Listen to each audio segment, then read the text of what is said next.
হযরত সালমান ফার্সি যিনি পারস্য সাম্রাজ্যের প্রিন্স ছিলেন, কসম করে বলছি তিনি 3 বার নিজেকে বিক্রি করেছেন। 3 বার। একজন প্রিন্সের কথা বলছি, রাজকুমারের কথা বলছি। হযরত বেলাল হাবশি উঠিয়ে দেখুন, তিনিও একজন রাজকুমার ছিলেন। বর্তমানে যে আফ্রিকাতে খারাপ অবস্থা চলছে, সে আফ্রিকার প্রিন্স হলো হযরত বেলাল হাবশি। হাবশের তিনি প্রিন্স ছিলেন, সেই আফ্রিকার কথা বলছি। হযরত সালমান ফার্সি পারস্য যে সালতানাত ছিল সারা পৃথিবীতে 1000 বছর রুল করেছে, ওই সালমান ফার্সি ছিলেন একজন প্রিন্স। ওনার বাবা ছিলেন আগুন পূজারী।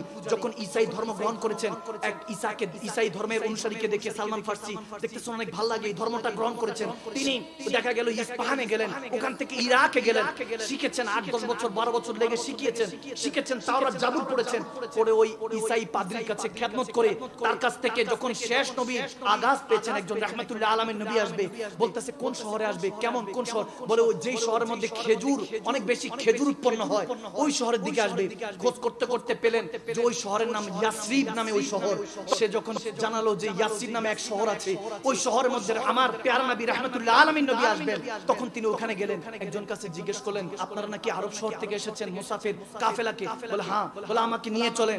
ওই মুসাফির গিয়ে একটু ধোঁকাবাজ ছিল, ইহুদি ছিল, ধোঁকাবাজ। ইহুদিরা তো সবসময় ধোঁকাবাজ। ওই ইহুদি আরেক ইহুদির কাছে বিক্রি করে দিল। একজন রাজকুমার যিনি প্রায় অর্ধেক পৃথিবী শাসন করতে পারতেন, তিনি আমার নবীর তালাশে ইয়াসরিবে আসলেন। ওই মদিনা শরীফে এসে কসম করে বলছি তিনি কান্না করতে লাগলেন, খেদমত করতেন। খেজুর যদি পারতে দেরি হতো, চাষাবাদ পারতে দেরি হতো, সালমান ফার্সির উপর চাবুক পড়তো, একটার পর একটা চাবুক পড়তো। তিনি চোখের পানি ছেড়ে কামজোর একজন রাজকুমারের গল্প বলছি, সালমান ফার্সি রাদিয়াল্লাহু তাআলা। তিনি কান্না করে বলতেন, আল্লাহ অতীতের গুনাহগুলি তুমি মাফ করে দিও, আমি তোমার নবীর তালাশে সমস্ত সালতানাত সমস্ত সাম্রাজ্যকে বিলীন করে তোমার নবীর জন্য ইয়াসরিবে এসেছি। সুবহানাল্লাহ। যখন একদিন খেজুর পাচ্ছেন, ওই তেনার যে মালিক ছিল সে তার ছেলের সাথে কথা বলছে, বলে শুনলাম মক্কা থেকে নাকি একজন পয়গম্বর ওই মুহাম্মদ আরবি সাল্লাল্লাহু তাআলা আলাইহি ওয়া আলিহি ওয়াসাল্লাম এসেছেন, যিনি নাকি যে এক আল্লাহ ছাড়া কোনো মাবুদ নাই এবং তিনি নবী হওয়ার দাওয়া করছেন, তিনি নাকি আসছেন। বলতে দেরি নেই তিনি লাফায়া নামলেন। লাফিয়ে নামি দেখতেছেন যে ছোট ছোট বাচ্চারা দব বাজিয়ে তো আল বাদরু আলাইনা পড়ছে, কালমা পড়ছে, কালাম পড়ছে। যখন এরকম পড়ছে তিনি দেখলেন বাতাসের মধ্যে একটা খুশবু বয়ে গেল। এখন ওই ইহুদি কাছে যে পাদ্রীর কাছে তিনি পড়াশোনা করেছেন, খেদমত করেছেন, সে ভালো ছিল, ঈসাই ছিল, ভালো ছিল। সে বলেছেন নবীজি ওই শেষ নবীর 3টা আলামত। বলে কিভাবে চিনবো সেই নবীকে? বলে 3টা আলামত থাকবে, যাকাত নিবে না, সাদকা নিবে না, দ্বিতীয়ত হাদিয়া নিবে, এবং পিঠ মুবারকের মধ্যে ওই নবীজির খাতমে নবুয়তের মোহর থাকবে। আমরা জানি যে সালমান ফার্সি যখন গিয়েছেন তখন সাদকা নিয়েছেন, সাদকা দিয়েছেন। তখন ওই সাদকা যখন আমার নবী নিচ্ছিলেন, সালমান ফার্সির দিকে তাকিয়ে সাথে আবু বকর সিদ্দিক ছিল, ওই খেজুরগুলো যখন নবীজির কাছে বলে হুজুরের পাকের নাম ধরে ওই সময় যেভাবে সম্বোধন করা, বলে ইয়া পয়গম্বর এই যে একটু সাদকা এনেছি, তখন নবীজি সাদকা যাকাত নবী এবং নবীর আওলাদরা গ্রহণ করে না। নবীজি সাদকা শুনে ওনার সালমান ফার্সির দিকে তাকিয়ে আবু বকর সিদ্দিককে বলতেছে এই সাদকাগুলি সবাইকে দিয়ে দাও। তখন বুঝতে পারলেন হ্যাঁ নবীজির প্রথম সিম্পটম তো বুঝে গেলেন যে সাদকা নিবেন না, দিয়ে দিলেন। দ্বিতীয় দিন গেলেন, খেজুর নিয়ে গিয়ে বলতেছেন আমি আপনার জন্য হাদিয়া এনেছি, তোহফা এনেছি। নবীজি খেলেন, শুকরিয়া আদায় করে একটা খেজুর, 2টা খেজুর, 3টা খেজুর। বলতেছেন সালমান ফার্সি প্রায় 10 থেকে 12টা খেজুর খেয়েছেন, আমার মনে নাই। তিনি বলতেছেন আমাই ভুলে গিয়েছি, এত সুন্দর করে খেজুরগুলি খাচ্ছিলেন। সুবহানাল্লাহ। আমার নবী খেজুর খাওয়ার পরে আবু বকর সিদ্দিককে 13 নাম্বার দিলেন, 14 নাম্বার সালমান ফার্সিকে দিলেন। এভাবে যখন তাকসিম করলেন, দ্বিতীয়টাও হয়ে গেল, তৃতীয় দিন, এখন চতুর্থ দিন এভাবে কাটছে। 2-4 দিন কেটে গেল। কিভাবে খতম নবুয়তের ওই মুহূর্ত পিঠ মুবারকে কেমনে দেখবো? চাদর দিয়ে সবসময় নবীজি ঢেকে রাখতেন, কিভাবে দেখবো? সালমান ফার্সি সেই রাজকুমারের গল্পটা শোনাচ্ছি আপনাদেরকে, যাদের কিচ্ছা কাহিনী বলে এখন সবাই ধামাচাপা দিয়ে দেয়। আমাদেরকে দেখি ইসলাম শিখবেন না, আমরা কোন ইসলামের কোনো কিছু না। হ্যাঁ যদি ইসলাম শিখতে হয় সাহাবায়ে রাসূলদের আদর্শ থেকে শিখুন। কসম করে বলছি সাহাবায়ে রাসূলদের আদর্শে ওই চশমা চেরাগ দিয়ে যদি শিখেন, ওই চশমা দিয়ে যদি শিখেন, তাহলে আপনি দয়াল নবীকে আজ রাতে স্বপ্নে দেখার সুযোগ পেয়ে যাবেন। সুবহানাল্লাহ। নবীজি তাদের খাবে আসে যাদের অন্তরের মধ্যে হেলবায়া সাহাবায়ে রাসূল আল্লাহ ওয়ালাদের মহব্বত যাদের অন্তরের মধ্যে বিরাজমান থাকে, ওয়া উলিল আমরি মিনকুম, তাদেরকে আমার আল্লাহর রাসূল ভালোবাসে। দেখেন ভাইরা আমার, যখন কাছাকাছি গেলেন, এক নবীজি জানাজা পড়াচ্ছেন, একজনের দেখা গিয়েছে খেদমত করছেন, সুযোগ খুঁজতেছে পাচ্ছে না। সালমান ফার্সি কান্না করছেন যে আল্লাহ একটা যদি দমকা হাওয়া বয়ে যেত, একটা যদি বাতাস আসতো, চাদরটা যদি সরে যেত, আমি যদি একটু দেখতে পেতাম। এরকম যখন চিন্তা করে নবীজির সামনে বসলেন, নবীজি বলতেছে সালমান তুমি ওখানে কেন বসছো? পিছনে আসো। পিছনে নিয়ে এসে সালমান ফার্সিকে বলতেছে ওখানে কি খুঁজতেছো? তোমার যে ইহুদি পাদ্রী তোমাকে, যেই তোমার শেখ, সাবেক শেখ ঈসাই ধর্মের ওই শেখ তোমাকে যে কথা বলেছে, দুইটা তো তুমি পেয়ে গিয়েছো, আসো তুমি শেষেরটাও দেখে নাও। সুবহানাল্লাহ। আমার নবী খাতমে নবুয়তটা দেখিয়ে দিলেন চাদর মুবারক শরীফ, সুবহানাল্লাহ বলেন। তখন সালমান ফারসি মুচকি হেসে চোখের পানি ছেড়ে দিলেন, বলে ইয়া রাসূলুল্লাহ, আমি তো তিনটা জিনিস দেখা শেষ হয়েছিল, আমি দুইটা জিনিস দেখে তৃতীয়টার তালাশে এসেছি। বলে আপনি তো একটার সাথে আমাকে দুইটা দেখিয়ে দিলেন। সালমান ফারসি ওই কথার মধ্যে সিদ্দিক আকবর প্রশ্ন করে বসলেন, সালমান কোন বিষয়টা? একটা তো নবুয়তে খাতমে নবুয়ত দেখেছি, আরেকটা কি? বলে আরেকটা হলো আমার নবী যে আলিমুল গায়ব, ওই খবর জানেন। আমার নবী যে ইলমে গায়ব আছে, আমার নবী যে বাহিরে যেটা আছে, যেটা অদৃশ্যমান, ওই ইলমে গায়বের মালিকও যে আমার আল্লাহ বানিয়েছেন, সেটার প্রমাণ আমার নবী করে দিয়েছেন। সুবহানাল্লাহ।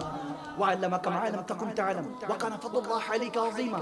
আমার নবীকে আল্লাহ ওই ইলম দান করেছেন। ওই ইলম দিয়ে, ওই মহব্বত নিয়ে যদি আমরা আপনারা একটু চেষ্টা করি, কসম করে বলছি, বদরের ময়দানে 313 জন, আজকের কোটি কোটি মুসলমান পয়দা হয়েছে, ওই 313 জন ইরাদা করেছে, ইন্নামা আমালু বিনিয়াত, নিয়ত করুন। নিয়তের মধ্যে বরকত রেখেছেন কে? আওয়াজ দেন কে? ওই বরকত রাখতে হবে। তার নাম আব্দুল্লাহ। এখন এলাকার নেতা ছিল, ইয়াসরিবের নেতা ছিল। নবীজি কদম দেওয়ার সাথে ইয়াসরিবকে আল্লাহ মদিনা হিসাবে কবুল করে নিচ্ছে। এখন যাওয়ার পরে হযরত ওমরের খাদেম ছিলেন হযরত যায়েদ, তেনাকে বলেন যে যাও একটু পানি নিয়ে আসো কুয়া থেকে। কুয়ার সামনে গিয়েছেন। এখন আনসার সাহাবা আর মুহাজির সাহাবাদের মধ্যে একটু লড়াই হয়ে গেল, পানি কে আগে নিবে, কে তুলবে, এরকম নিয়ে একটু কথা কাটাকাটি যখন হচ্ছে, ওই তথাকথিত মুসলমান নামের মুনাফিক আব্দুল্লাহ, সে আস্তে করে বলে উঠলো যে ভিনদেশীদেরকে জায়গা দিলে এরকমই হবে।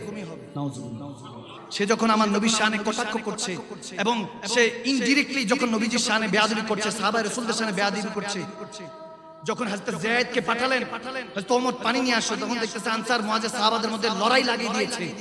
এরকম অবস্থা হযরত যায়েদ দেখার কারণে, বয়স কম ছিল, যুবক ছিল, আয়েশা নবীজির কাছে বলতেছেন হযরত ওমরের কাছে। হযরত ওমর তো রেগে গেলেন, তলোয়ার বের করলেন যে এখনই গর্দান উড়িয়ে দেব। মুনাফিক, এত বড় সাহস কিভাবে হয় আমার হুজুরে পাকের শানে গোস্তাকি করার? আমার নবী তখন বললেন সবর ওমর, সবর। মুনাফিক মুনাফিকি করতেছে। আমার নবী যে জানেন কি জানেন না? আওয়াজ দেন, জানেন কি জানেন না? ওয়া'আল্লামাকা মা লাম তাকুন তা'লাম ওয়া কানা ফাদলুল্লাহি আলাইকা আযীমা। আপনি উলামায়ে কেরামদের থেকে তাফসীরগুলি শুনে নেন। আমার হুজুরকে আমার আল্লাহ বলছেন, আমি যাকে ভালোবাসি তাকে আমি সমস্ত জ্ঞানের দান করে দিই, সমস্ত ইলম দান করে দিই। এখন বলেন সুন্নি মুসলমান এক যোগে, এক আওয়াজে, এক কণ্ঠে তাসদিকু বিল কলব, অন্তর থেকে বলুন যে আমার হুজুরকে, আমার রাসূলের আরবিকে আমার আল্লাহ ভালোবাসেন কি বাসেন না? আওয়াজ দেন না, ভালোবাসেন কি বাসেন না? এজন্যই তো আল্লাহ কোনো বান্দাকে ইন্তেকাল দিয়েছেন, ট্রান্সফার, পর্দা করবেন। আপনি আমি পর্দা করব, ইন্তেকাল হব, এক জায়গা থেকে আরেক জায়গায় স্থানান্তর হব, এক জায়গা থেকে আরেক জায়গায় যাব। আপনি চট্টগ্রাম থেকে ঢাকায় গেলেন, এজন্য আপনার অস্তিত্ব চলে যায় নাই, আপনি ওখানে স্থানান্তর হয়েছেন। ওখানের আবহাওয়া আলাদা, ওখানে পরিবেশ আলাদা। তেমনি ভাবে দুনিয়া থেকে কবরে যাব, স্থানান্তর হব। নবীকে চিনলে জান্নাতের নিয়ামত, নবীজি আপনাকে না চিনলে লাশ দিয়ে বলে দিলে জাহান্নামের জন্য কিয়ামত হয়ে যাবে, ঠিক কি না? এজন্য নবীজির ভালোবাসা, সাহাবায়ে রাসূলদের আজমত খেয়াল রাখেন। যখন আমার হুজুর বলেন যে ওমর সবর, এখন যখন বয়স কম হযরত যায়েদের, বলতেছে যুবক মানুষ, অল্প বয়স কিনা কি বলছে, তিনি অনেক প্রসিদ্ধ ব্যক্তি, ইয়াসরিবে ওনাকে এক নামে চিনতো, মদিনা এক নামে চিনতো। তখন তিনি আব্দুল্লাহকে যখন জিজ্ঞেস করতেছে ওই মুনাফিক নামের মুসলমানকে তথাকথিত, তিনি অকপটে অস্বীকার, ইয়া রাসূলুল্লাহ আপনার সামনে এরকম বেয়াদবি করব, আস্তাগফিরুল্লাহ আস্তাগফিরুল্লাহ, ইনকার করতেছে। এখনো দেখবেন নবীর সামনে বেয়াদবি করে আয়েশা লাইভের মধ্যে আসতে, sorry I am really sorry, extremely sorry.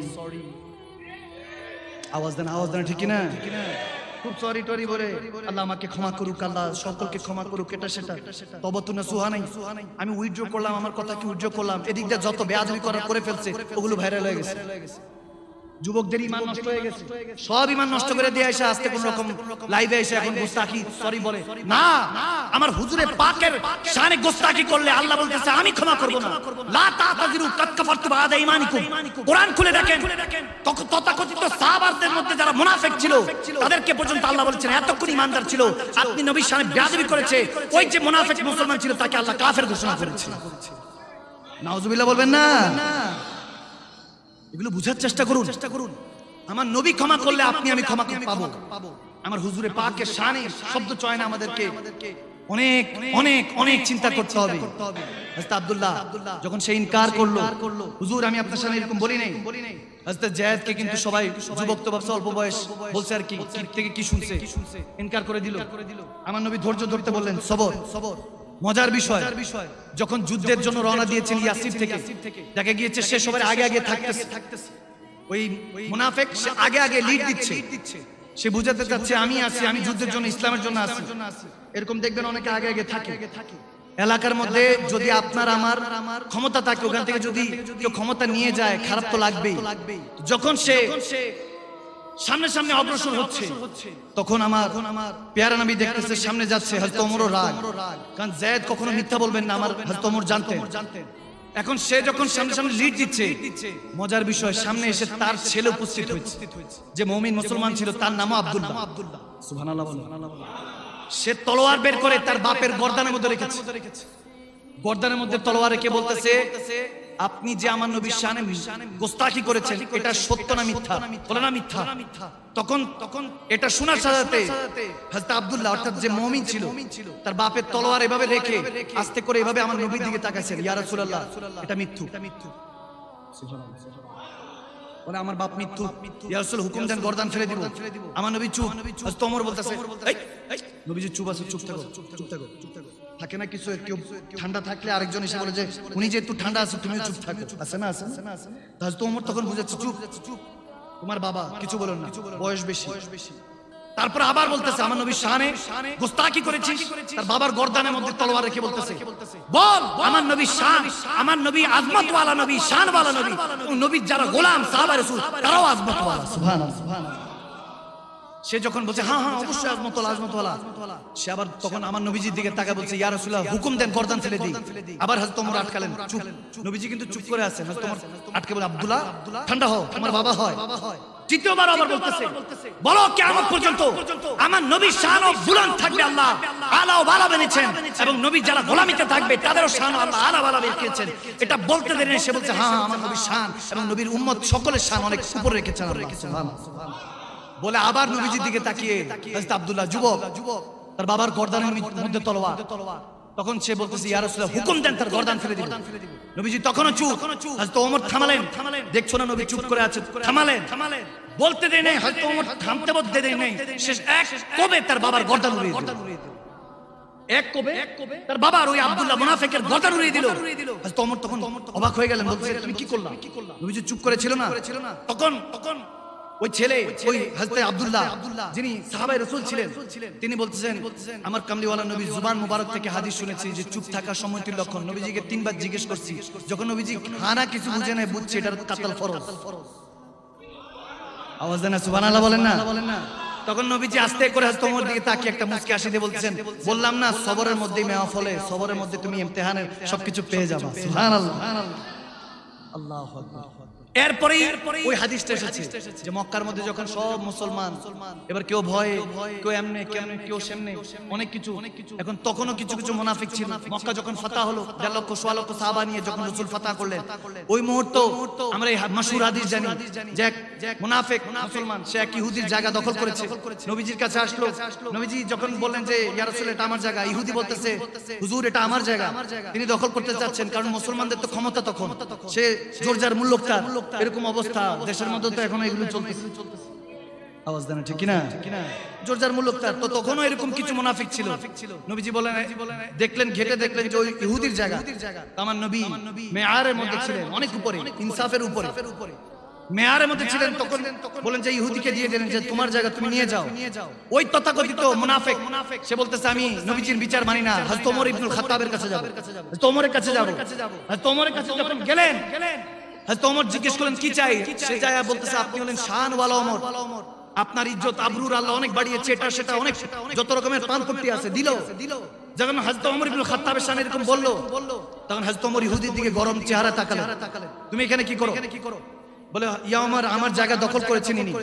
তখন মুসলমান হয়ে ওই মুনাফিক বলতেছে ওমর এটা আমার জায়গা, সে ইচ্ছাকৃতভাবে দখল করতে চায়। তখন ওই ইহুদির দিকে হযরত ওমর জালালি তাবিয়াতে তাকিয়েছে, জালালি তাবিয়াতে। হ্যাঁ তুমি মুসলমানের জায়গা দখল করে এত বড় সাহস? সালতানাতে মুসলমান চলতেছে, মুসলমানের সালতানাত চলছে, মুমিনদের সালতানাত, আবার হুজুরে পাক জীবদ্দশা তুমি এত বড়।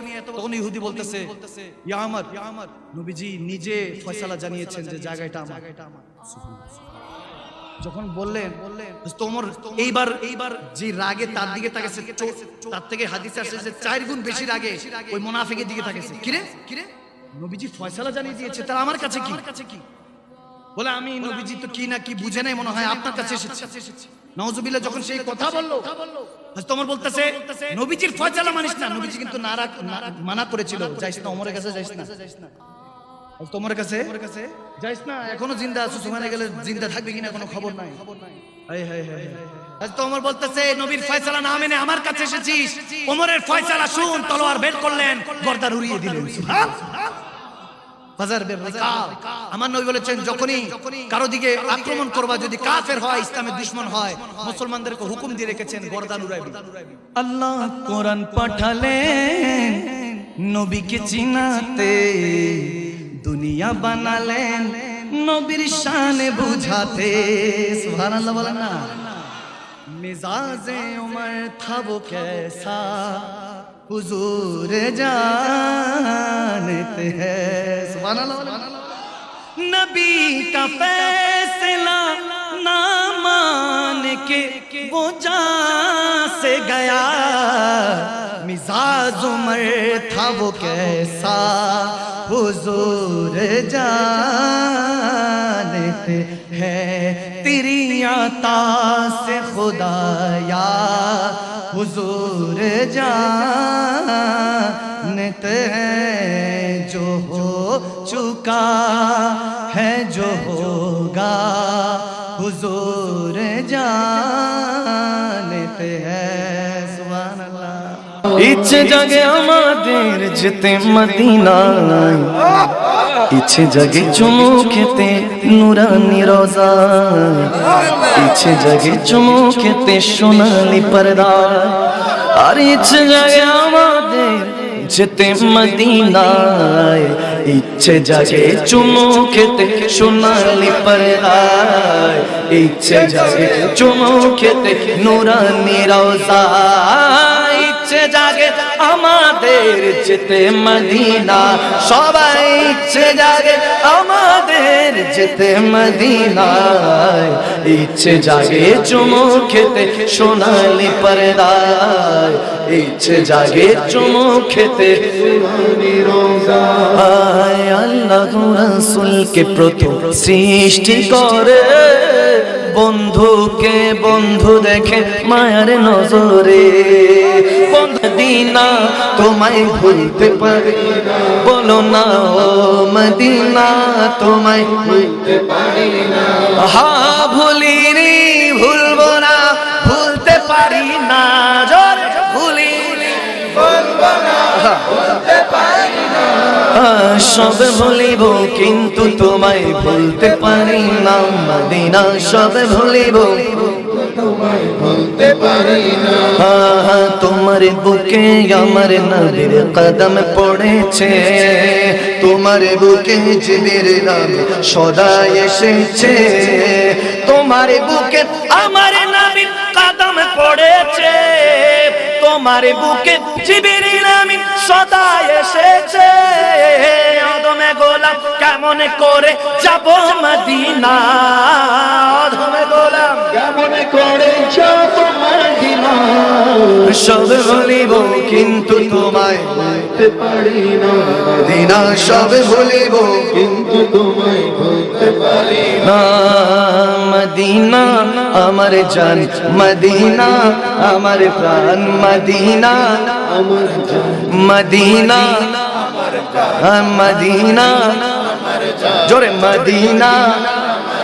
আরে মদিনাতে আছেন আমার জানের জান, মদিনাতে আছেন আমার জানের জান।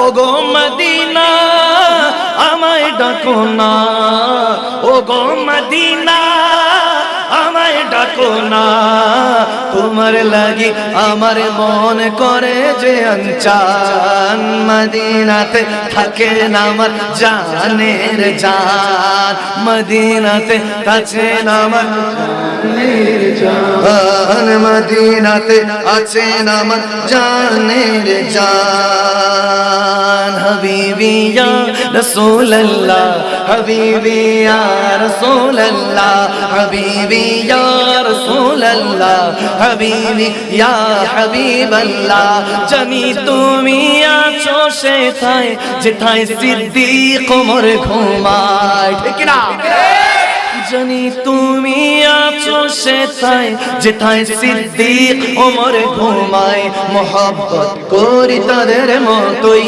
মন চায় বুক চিড়ে তোমায় দেখায় হাবিবি ইয়া রাসূলুল্লাহ জোরে হাবিবি ইয়া রাসূলুল্লাহ হাবিবি ইয়া রাসূলুল্লাহ হাবিবি ইয়া রাসূলুল্লাহ হাবিবি ইয়া রাসূলুল্লাহ হাবিবি ইয়া রাসূলুল্লাহ হাবিবি ইয়া রাসূলুল্লাহ হাবিবি ইয়া রাসূলুল্লাহ আমি যার প্রেমে পড়ে হলাম দিওয়ানা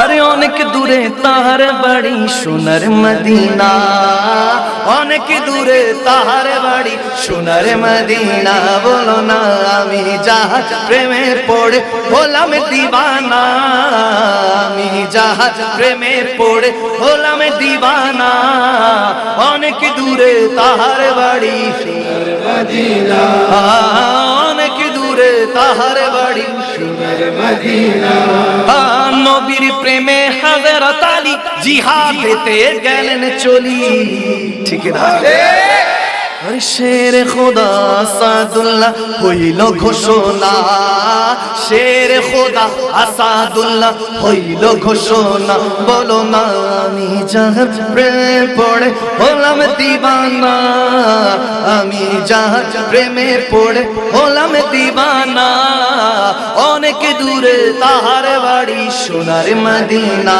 জোরে অনেক দূরে তাহার বাড়ি সোনার মদিনা আরে সোনার মদিনা বহু দূরে সোনার মদিনা বহু দূরে কিন্তু মদিনাওয়ালা আমার অন্তরে ঠিক না কিন্তু মদিনাওয়ালা আমার অন্তরে ও আমার অন্তর জুড়ে মদিনা আছে রে অন্তর জুড়ে মদিনা আছে রে মদিনা মদিনা বলে জিকির করে রে আল্লাহ মদিনা মদিনা বলে জিকির করে রে ভাইজান শোনো মানো জানো কেমন আমার নবীজি যাহার পাগল চন্দ্র সূর্য তারকারাজি বাবা যাহার পাগল চন্দ্র সূর্য